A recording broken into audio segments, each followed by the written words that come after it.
talk, a health presentation. And so it is my desire that as I share in this, that all of us will indeed be blessed and we can go away from this setting with something that will not only bless your hearts, but certainly will bless your souls and definitely will bless your bodies. Because the fact is that a healthy mind and a healthy body are parts of what it takes to give healthy worship. And as such, it is my desire that as I share with you today on this topic, is your colon toxic? Now, I trust you had a strong breakfast because something like this requires a strong stomach, a healthy mind, a good body. But I think of the passage of scripture in 3 John 2, which has become a favorite of mine. Beloved, I wish above all things that thou mayst prosper and be in health, even as thy soul prospers. And as such, today, I want to put it to you that our God is a God of health. In the book of Exodus chapter 15 and various places throughout the Bible, we encounter the fact that God wants us to be healthy, because a healthy mind in a healthy body will produce healthy results. As a result, God is absolutely pleased when we take good care of our bodies. If you go to the book of Corinthians, I'm sure you will find that our bodies are the temple of the Holy Spirit, and we could go on and on. But since this is not strictly a Bible, meaning Bible study, it is more about health, I will not go too much into that. But suffice it to say that we should understand that our God is a God of value, a God of purpose, a God of principle, and a God with a plan for our health.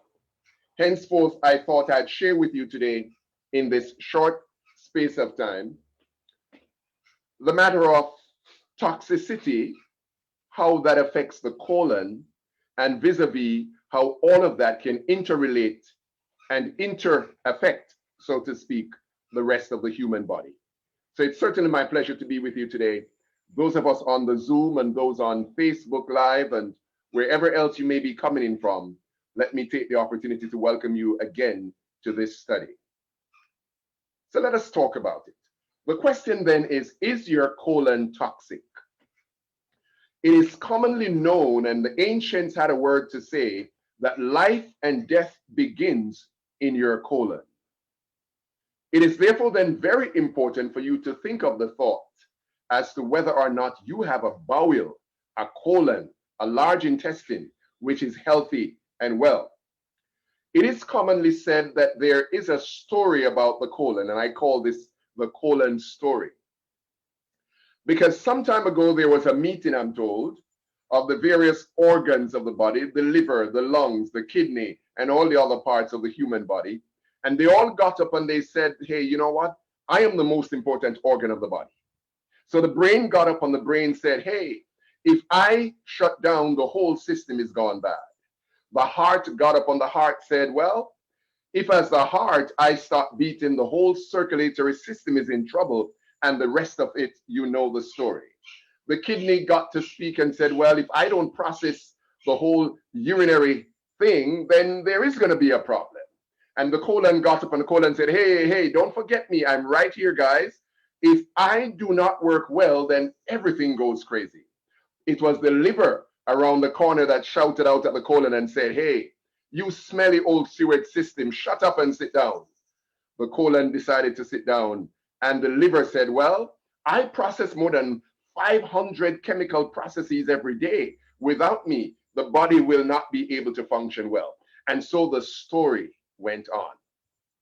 Suffice it to say, at the end of the day, the colon got back up and said, well, let me tell you something.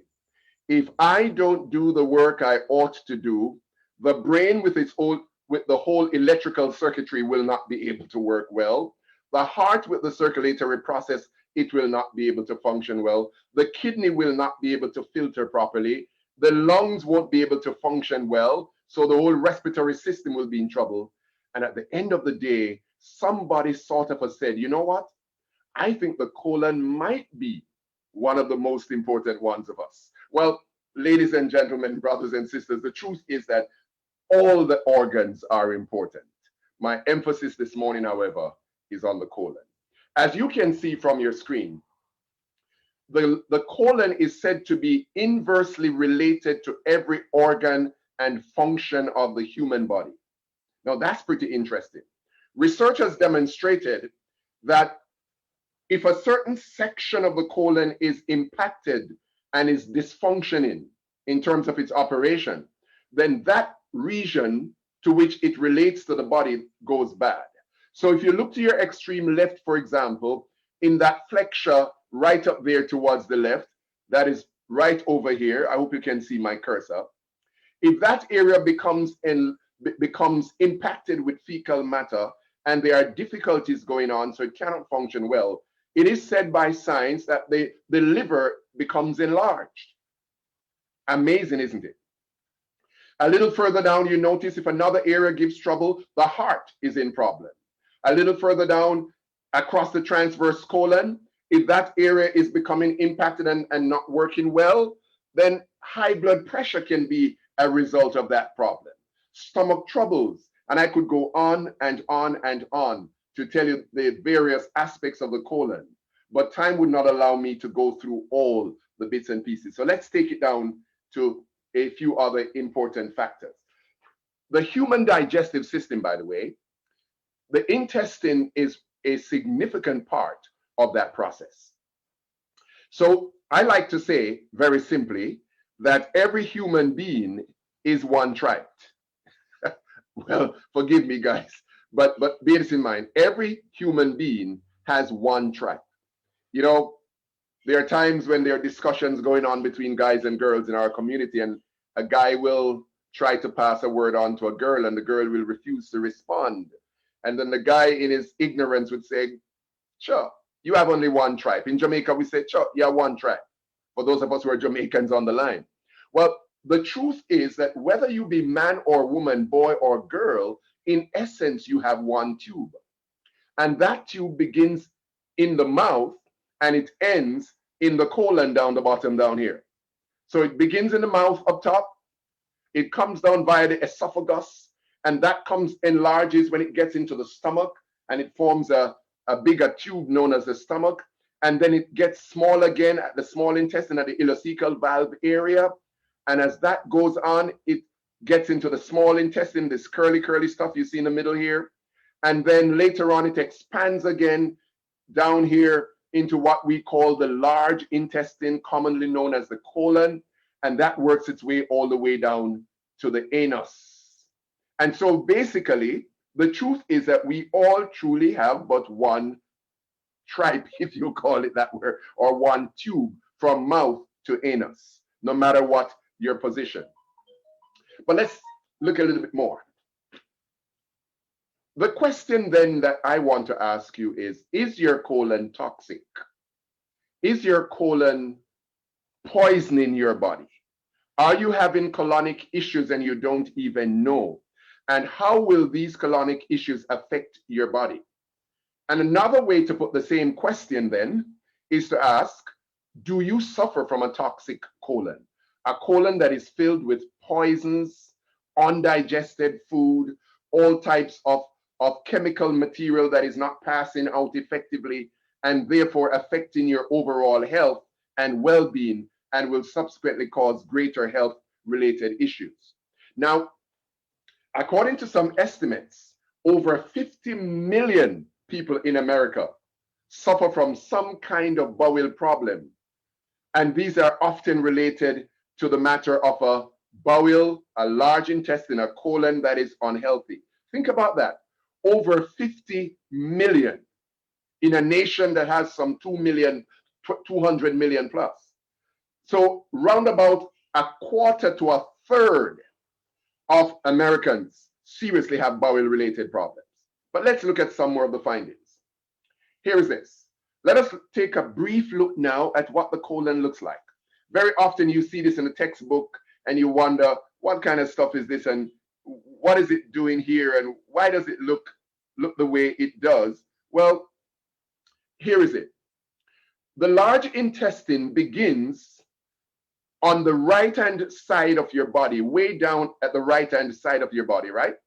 Down in the section here known as the cecum, right over here.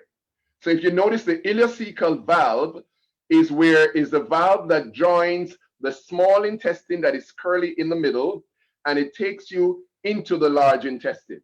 So from the stomach comes the small intestine, and then the small intestine joins with the large intestine at this area known as the ileocecal valve.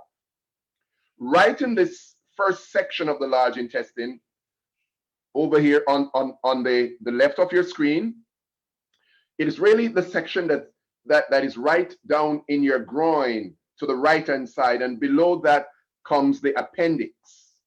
So you have the appendix, then you go up to the cecum, then you go up to the section known as the ascending colon, and then you come to an elbow right here, and we come across right below your belly button, that is your navel. You come right across that, and we call that section the transverse colon. And then it comes to another area where there is another elbow, and it turns downwards, and we call that the descending colon. And then we come down the descending colon to this sac known as the sigmoid colon, and then from there we move to the rectal sac, and then out through the anus. That, in fact, is the measure of the colon. Now, this colon is said to be very, very long. But when you look at the colon in the textbook, you might realize that it has some things called succulations or pockets. For the ladies, it pretty much looks like when you do a gathered waist skirt. Now, the reason for that is simply this. The colon is some 30 feet long, but it is made up of muscles, but the muscles are shorter than the colon itself. And so the muscles cause the colon to be pulled up into what we call socks or pockets, succulations or pockets. Now, that was just to give you a brief idea as to what it looks like diagrammatically. Let's go on quickly. Now, there are some staggering facts I want to share with you about the colon. The first of them is this, guys, and I'm going fast because we don't have time, right? So forgive me. The first of them is this, that the colon, we have what is known as a transit time. Transit time. Now, the transit time should go anywhere from 12 to 16 hours. Now, what does that mean? That really means that when you consume a meal, a plate of food, within 12 hours to 16 hours after you are through consuming the meal, the residue, the part of the food that the body cannot digest and therefore does not utilize, that residual waste should come out of the body within 12 to 16 hours. So just mark that. We will probably get back to that. But if we don't have the time to, think about it, 12 to 16 hours. So for example, if you eat a plate of food, let's say it is now 10 o'clock. If you consume some food at 10, 12 hours from now, which would be 10 o'clock tomorrow morning, 10 o'clock tonight, I'm sorry, you should be passing out the waste from that food which you consumed at 10 o'clock today, or 16 hours. So if you're not passing out that waste material, something is wrong. The body is not working the way it should. It is also important to bear in mind that many experts believe that the average human person stores in that large intestine between 5 and 20 pounds of accumulated waste. Whew. So a lot of us, therefore, who are supposedly overweight, I beg to differ. A lot of us who believe we are overweight, we are really overwaste. Shall I say that again? A lot of us who are overweight are really overwaste. If we were to move the waste material from out of the colon, we could lose a lot of what we assume was weight. When there is a toxic colon, for example, we're talking about more than, say, 40 pounds of stool. I've actually gone to churches to do seminars on colon health. And I remember one church I went to, someone said to me, "Doctor, we're so sorry you didn't come before because my grandmother just died and the feces was coming up through her mouth." I know this is graphic stuff for early morning, right? But it's better to do it after breakfast and before lunch. All right? But listen, this stuff is awesome. In other words, if our bowels are not healthy, we are not healthy. And I'm trying to cut this thing short in righteousness, as they say, because of the shortness of the time. Bear in mind also that in America, and we use America as a standard here, right? In America, there are more than 100,000 colonoscopy surgeries. My tongue is being tied in. Colostomy surgeries that are done every year. People are finding out that they're having more and more bowel related problems. And even without understanding that, they're having issues without knowing they're having the bowel problems. Here are a few more staggering facts to bear in mind. The National Institute of Health published some time ago a survey that showed that 4.5 million Americans are constipated most, if not all, of the time. In the United States also, 2.5 million doctor visits per year are made by patients who suffer from constipation. And most don't even know that they're constipated. You think about it. 80%, by the way, of all diseases and discomfort known to man are said to relate to a toxic colon due to impacted fecal material. And there are various forms of constipation, by the way. Time will not allow us to go through them. One of them is when you go to the loo and you have to strain and you groan and you go through all kinds of terrible experiences because you're not releasing or you're having difficulty in releasing the toxic waste that is piled up in the colon. And then there is what we call impacted colon, where the best way I've illustrated this is to think of the house in which you live. That house probably has been painted several times over if the house has been around for some time. But the only paint you see is the one that was recently done. But below that layer of paint, there would be several other layers of paint that you're not seeing. The colon behaves like that. Feces can stockpile upon feces, upon feces, upon feces, forming an encrustation in your bowel that will, in the end, result in what we call fecal impaction, which now affects organs and glands and emotions, and your psyche and your whole body is disturbed simply because of toxic colon. Now, the large intestine, or the colon, is of course an important part of our digestive system, and it is often referred to as the sewage system or the sewer system of the body. I used to operate what was called the Colon Care Center in Jamaica for many, many years. And one day a lady called to the office and she said, "Oh, it was so nice to hear a gentleman answering the phone." And she said, "Sir, what do you guys do at your office?" My response to her was, "Lady, to tell you the truth, we are the human cesspool people. We used to flush that stuff out of you and make sure that the body works better." But what are some of the signs, you might ask, that one might experience if you're having an unhealthy colon or a toxic colon? I will list for you very briefly 12 of them, but in graphics you see just 6 listed on the screen. And we'll go these over as we look at the others. Constipation, fatigue and sleeplessness, head and muscle aches, poor complexion and acne, yes, hemorrhoids, parasite infestation, and a whole lot more. And we will take some more. Let's complete the staggering facts quickly.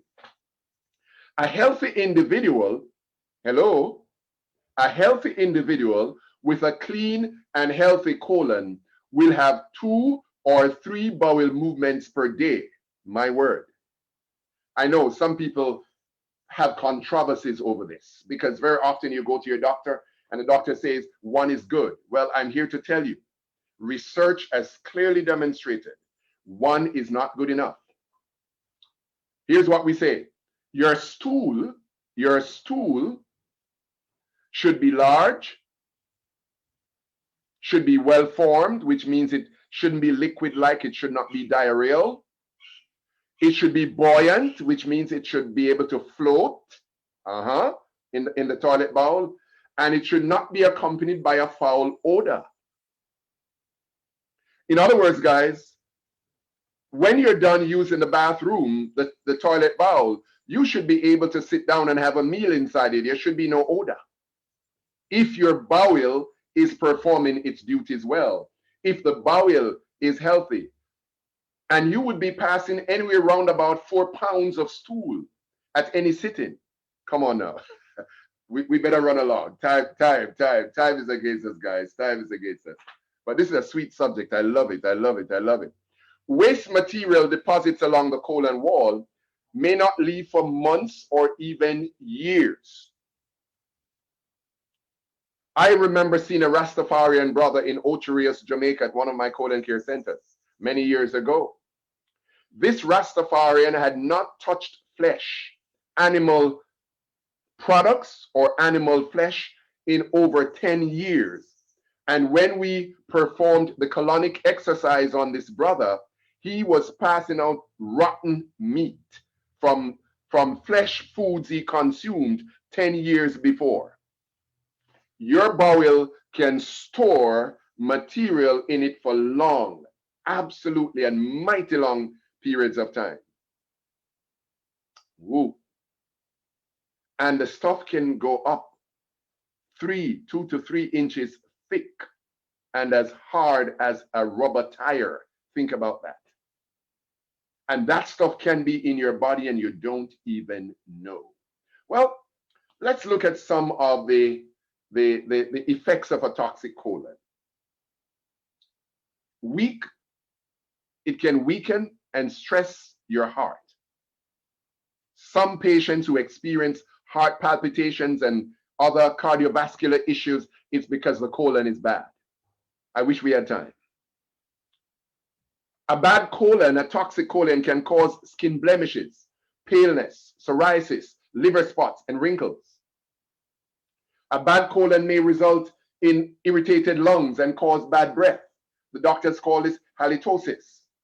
So a lot of times people have got bad breath around you and you think it's because they didn't brush or take care of the mouth properly. No, that's not the reason. The reason is because the breath, the lungs have got the ability to pick up the stench from the sewage system below and bring it up.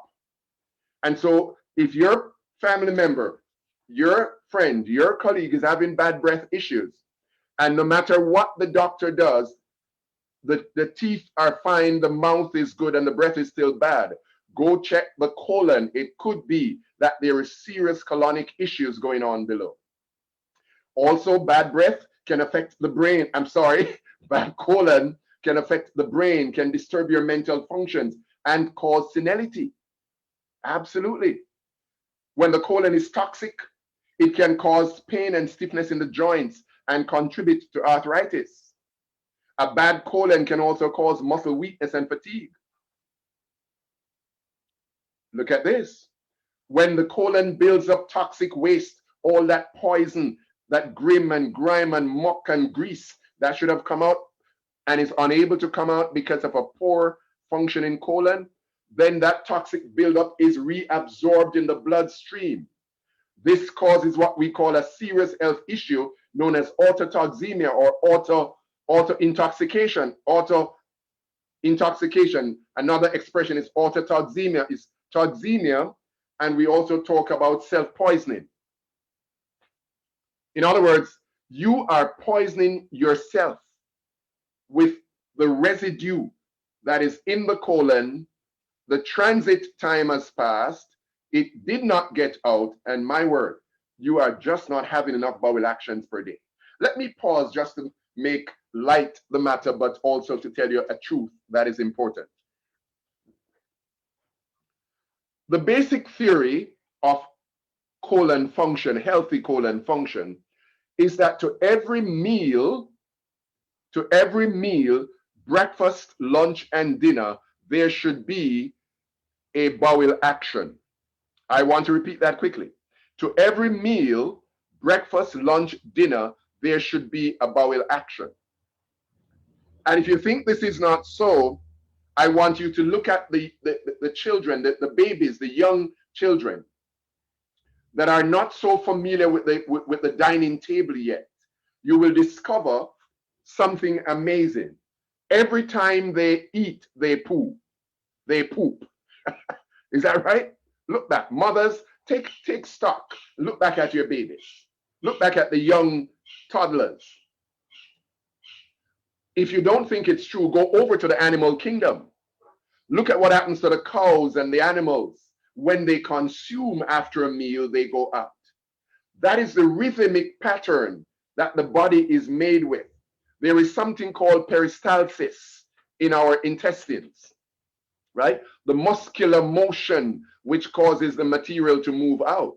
It is absolutely important to bear in mind that when a meal, when the stomach becomes full with a meal consumed, that helps to kick in peristalsis, the motion.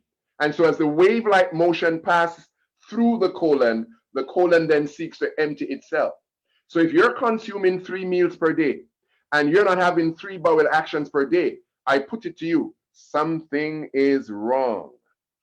Bear in mind also that a poor bowel will rob you of your youthfulness. It will ruin your wellness and cause premature aging. Many experts, in fact, believe that all diseases, as we said before, life and death begins in the colon. Not only does the decaying food produce toxic substances and also provide a breeding ground for harmful bacteria or microbials, but it is also blocks the intestine from absorbing good nutrients. This leads to a truly, truly unhealthy colon. So when that material is stockpiled in your bowel and is not being moved out effectively, you are invariably poisoning yourself.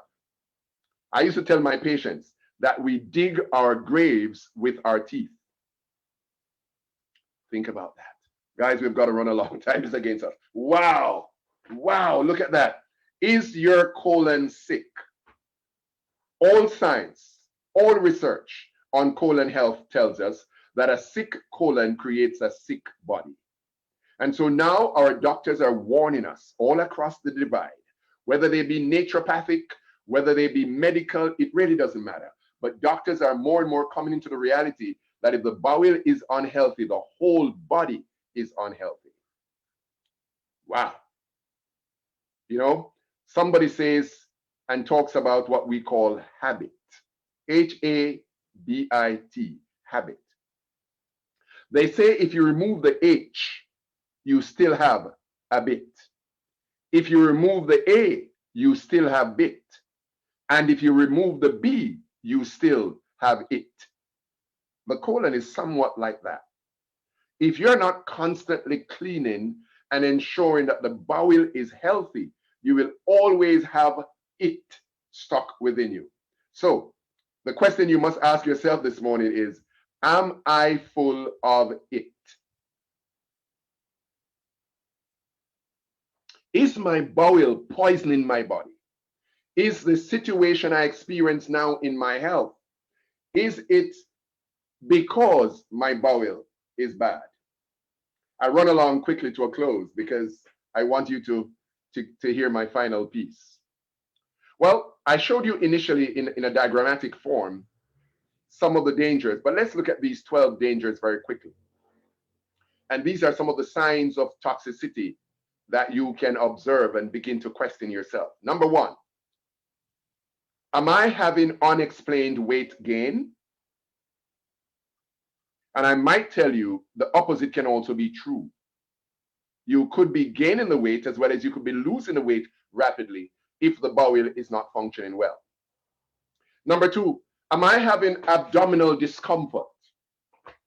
And I've seen a host of people who come down with abdominal pains and discomforts, and they take all types of stuff for it, but they didn't know it was their bowel until they did a colonic or they do a cleansing of the bowel using one method or another, and then the body bounces back and the abdominal pains are gone.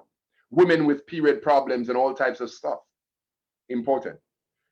Is your hair and skin, are your hair and skin dull, lifeless?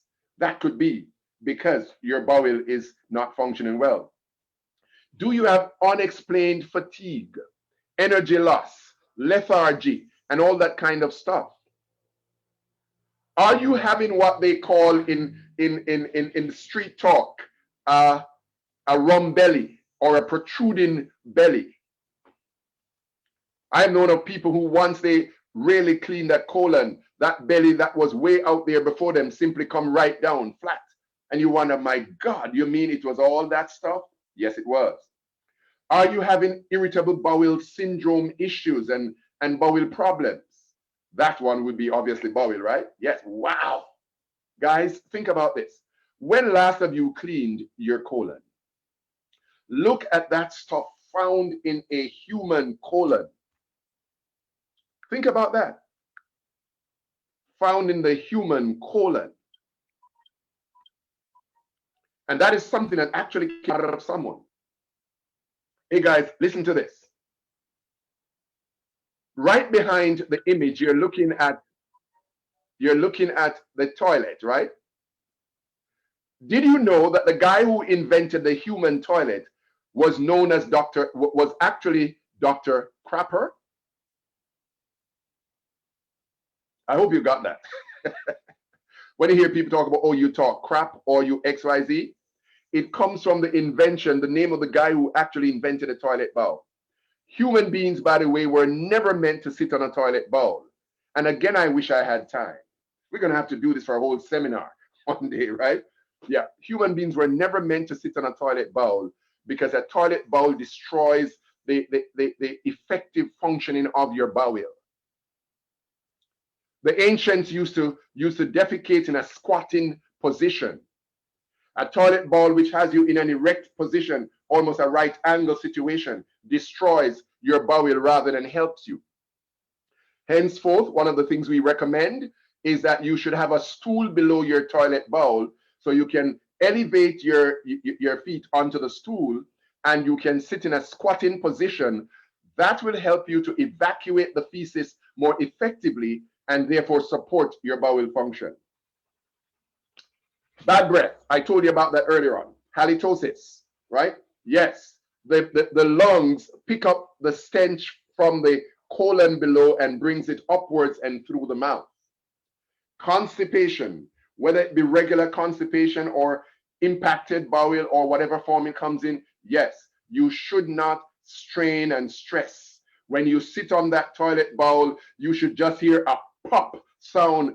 Hey guys, I don't know about you, but I go to the toilet sometimes, and when I sit on the stuff, and when I do a little release, and it feels good to let go. But guess what? And then you're there sitting and you're waiting for more to come, and nothing would happen. And when you finally get up and do your chores and look back in the bowl, you see a massive 12-inch long stuff covering that. Have you ever had that experience? That's kind of how the bowel should empty itself. Really, really, really. And then what about those who experience bloating? That's another danger sign of toxicity. And those who have diarrhea, yes. I remember when I started out many years ago in colon health, I started out because of a lady who was diabetic, and she was having diarrhea for 2 weeks on end. And when her husband got my attention and I went in to visit the woman and eventually helped her to stop the diarrheal flow, I said to the husband, sir, your wife needs to have bowel cleansing because she's full of it. The man almost kicked me through his door, but because I was a doctor, he took my advice. And finally, I got him to a center where they did colonic, because back then I didn't own one at that time. And when the nurse saw what was coming out of this woman who had diarrhea for 14 days nonstop, she called the husband in, and believe you me, brothers and sisters, the man almost fainted in that colonic lab. He could not believe that for a woman who had diarrhea for 14 days nonstop, there was still so much left inside. Yes, diarrhea does not mean the bowel is clean. It is a sign that the bowel needs to be cleansed. What about those who suffer from gas and all kinds of indigestions and so on? Yes, those are signs. And I just gave you just 12 of the basic signs of bowel irregularities. Well, guys, let's wrap it up. Let's wrap it up for this morning. If I told you about some of the things and we didn't scratch the surface, believe me, there's a whole lot more to talk about in terms of bowel health, bowel management, and all of that kind of thing. But if I told you the bad, I should at least try to give you some good.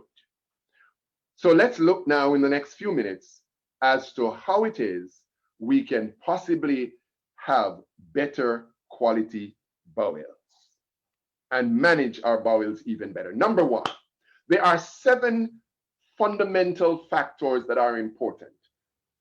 At least 7. You know, you can find more. But let's talk about them quickly. Number one, the bowel requires fiber. Yes, your fruits, your vegetables, your nuts, your grains. Absolutely important. And you should have upwards of 7 servings of fruits and vegetables per day to make sure you're getting in the relevant amount of fiber the body needs. And if you're not getting that much in, guys, you're asking for trouble. You therefore need to go find a source whereby you can get more fiber in your diet. So that's number one. Number two, vitamin D. The American Journal of Clinical Nutrition points out that a steady intake of vitamin D is advantageous when one is trying to prevent colon cancer and also to maintain a healthy colon. That takes us to the argument of sunlight. No vitamin D supplement you take is as dynamically important and relevant as sunlight. But of course, you taking the supplement will help you, but you need also to enjoy some sunlight. All right, cool. Here is another of the significant factors. When nature calls, for God's sake, obey. And that's one of the problems we have. We see a lot of patients over time whose bowel begin to malfunction purely out of the fact that when the bowel indicated that it was time to empty, they did not empty. They held it back. Guys, if you hold on to that stuff, you're killing yourself. And I know a lot of us like to say we don't like to use other people's toilets, so when we're out, we can't. Guys, when nature calls, for God's sake, go. Obey the call. Wherever you are, make sure you find the nearest convenience and let it go. The bowel does not like to hold on to the stuff because it destroys the integrity of the bowel and in turn the integrity of our health. Number 4, exercise. There are some of us who will not exercise. And so I recommend that we exercise for at least 30 minutes per day for at least 3 days per week. And there's a common saying, brothers and sisters, that if you will not exercise, you will rusticize. I tell you that again. If you will not exercise, you will rusticize. So make sure you get your daily exercise in there. Outdoor exercise, if you can't go outdoor, do your best to get some on the inside, but exercise daily. Number 5, water. I remember I spoke at the Jamaica Defense, the military in Jamaica some years ago. And while I was speaking to some of the soldiers, a lady among them said to me, "Doctor, I'm so sorry. I don't use that place," talking about the toilet, "unless I go in to clean it." I say, my God, no wonder they can be so irritable sometimes. Right? It affects the brain, right? And if you're not getting enough water on a daily basis, you are affecting your health overall, but you're definitely causing yourself to have bowel dysfunctions. And as I say, I recommend that you keep the body hydrated. You should be drinking 1/2 of your body's weight in water daily. Yes, that's what I said. 1/2, not 8 glasses, but 1/2. So if you are a 160 pounder, you should be taking at least 10 8-ounce glasses of water per day. So the way to do it is simply to do this. Take your weight and divide it by the number 16, 1, 6. When you do that, you will definitely be knowing how many 8-ounce glasses you need per day. Well, guys, water is absolutely important. The brain comprises of 75% water. Water regulates the body temperature. Water makes up more than 83% of the blood. Water helps to remove the waste from the body, and we could go on and on. Helps carry nutrients, moistens oxygen, helps convert food to energy, protects indeed and cushions your vital organs, helps your body absorb nutrients, and indeed it makes up 75% of muscles. We are water. We are living in a sea. But I tell you, if you are not properly hydrated, you are going to cause serious colonic issues, which affect your overall health. Finally, then, I bring it down. Oh, my word. Another important factor, ladies and gentlemen, is that you must learn to let go of grudges, learn to forgive yourself. The bowel, in Oriental medicine, we like to say that every organ relates to an emotion. Every organ relates to an emotion. The bowel relates to the emotion of resentment, anger, and all these stuff. So when you're unforgiving, when you hold up your neighbor, when you keep grudge and malice and hatred and bitterness, you are destroying your colon even more, and you end up suffering from constipation and other issues. Learn to forgive others. The longer you hold anger and resentment in, is the longer your body produces and holds more negative chemicals. And these chemicals in turn affect your bowel. Remember also, and this is a mantra that I have created many years ago. It says, remember, forgiveness blesses the forgiver more than the forgiven. So when you refuse to forgive, you are hurting yourself and your health more than your neighbor. I put it to you, therefore, that if you will do things like those, like my good friends, you will be able to shout, free at last. My body will work better. My health will improve. My social relations will be better. I will have a better relationship with my relatives, my family, my friends, and ultimately, I will have better relations with my God. Finally, then, ladies and gentlemen, another significant, important factor that you want to make sure you follow up on is regular colon cleansing. Yes? Along with the nutrition, along with the good food, along with the proper digestion, you need to keep your colon healthy and as clean as possible. This should be a constant, ongoing process that will be supported by your diet, by your exercise, by your water consumption, by your proper mental focus. All that will work. Now, what are some of the things people use to clean the colon? Well, you may go to a center known as a colonic, as I operated many years ago, and they would use a sophisticated process known as colon hydrotherapy, and they would give you a session or two and help you to keep the colon clean periodically. Or you might do enemas at home. The older ones of us are more familiar with the enema bag and that kind of stuff. Yes, that's one way to support the colon as well as you can use herbs like senna. Senna is a herb that is used. Cascara sagrada, another herb that is used to help to clean the colon. And there are many others. You feel free to go to your health food store or your pharmacy and find out what's available in the natural to help you clean, detoxify, and get the colon going properly. Yes, as I said before, you could go to a colonic center for hydrotherapy. And if you know how to do it, and time won't allow me to tell you now, but I'll tell you another time. If you know how to do it, you can use salt and do a salt water flush, which supports the bowel as well.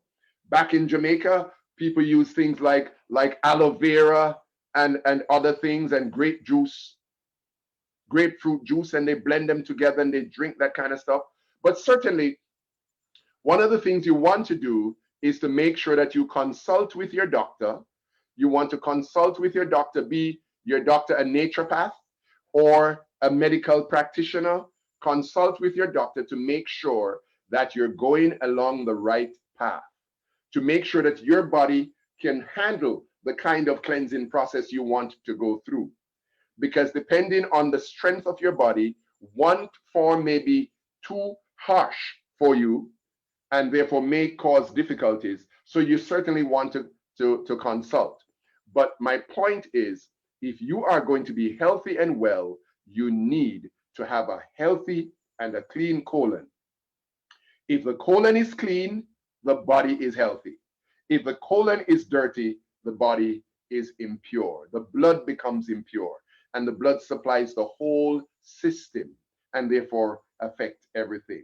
Finally, then I say to you, keep your mind, keep your body, keep your soul in tune with the divine, and I put it to you that you will be fine. Beloved, I wish above all things that thou mayst prosper and be in health, even as thy soul prospers. Amen. Amen. Amen. Very, very beautiful study. Very beautiful presentation. Dr. Cole, we thank you so very, very much for this wonderful presentation. And I see we just have 1 minute. 11, 1 minute. Good. Is there a question or a thought, anyone, in the minute to go?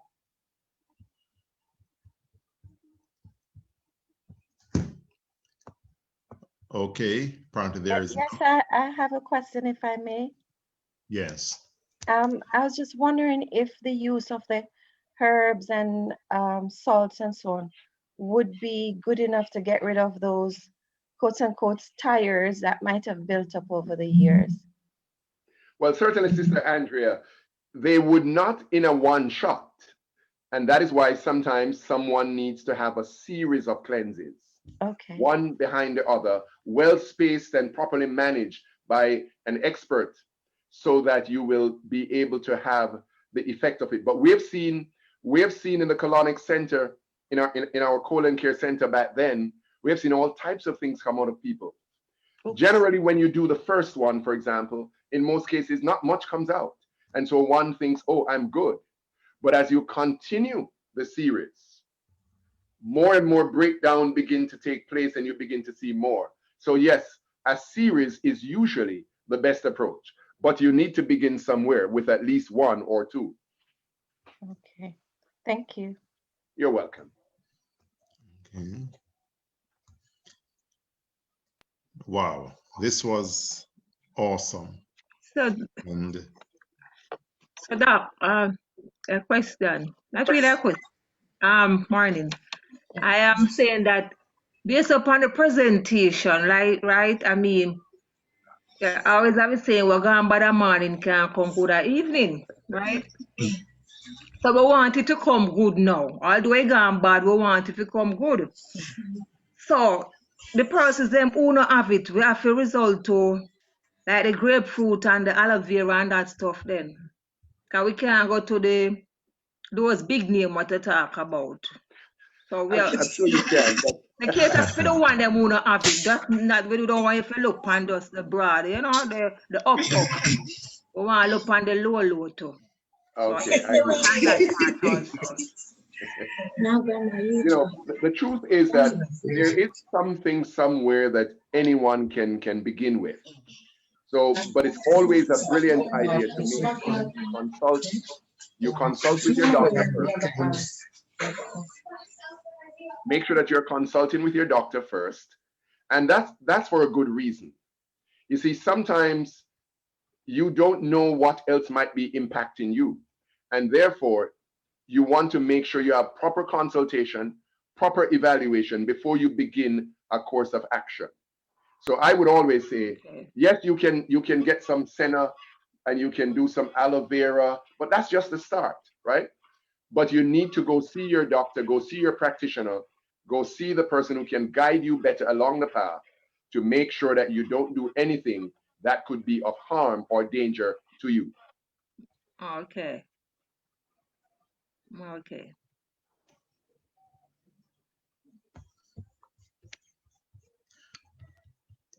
Okay, great. Thank you so very, very much.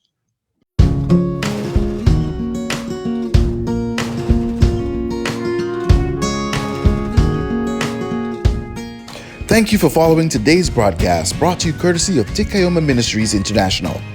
You can follow us on Facebook at Dikayoma Ministries International or on YouTube at Clinton Baldwin. Make sure to like our Facebook page today so you can receive updates, ministry information, and to be able to view future broadcasts. On behalf of Senior Pastor Dr. Clinton Baldwin and the team at Dikayoma Ministries, we wish you God's blessings and look forward to having you next time.